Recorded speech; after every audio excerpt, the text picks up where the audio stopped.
Now, for more on this story, we can bring in our international affairs editor, Leela Jacinto. Leela, great to see you.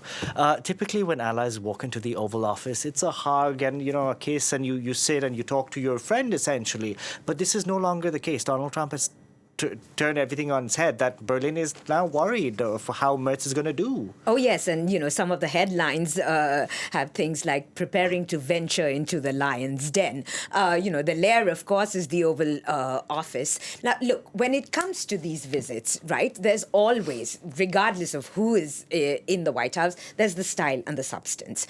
And the two are important. And, they can fuse at times. When it comes to the style, it appears, and certainly the messaging from Berlin, is that the German Chancellor is very prepared. In terms of style, he is a former businessman, he's a millionaire himself, a former corporate lawyer. He has a much more direct, shoot-off-the-hip style, which is very different from the cautious style of his predecessors. And his English is very good. Absolutely. Yeah, so he's very direct. And he himself has actually addressed some of these questions with the German media. He told a German TV station that it's important when it comes to Trump to not talk for too long and to keep it short and to let him talk. And his spokesperson has also told reporters that, he has a pretty decent relationship with Trump.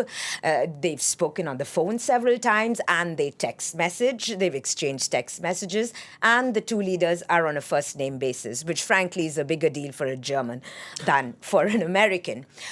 When it comes to the substance, though, we're in trickier terms and waters here. One of the big issues is trade and tariffs. Now, Germany is the world's third largest economy, and it has a trade deficit with the U.S. So last year, the value of German goods exported to the U.S. was around 180 billion. That's around 80 billion more than what the U.S. sent, right? So that's a deficit that Trump wants to plug.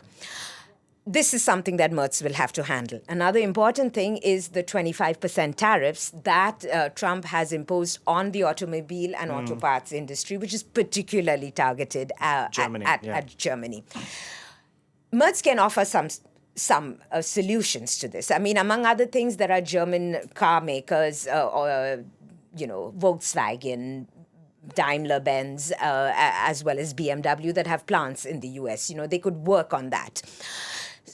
Also, Merz can also talk about, a trade deficit having between, Europe and the U.S.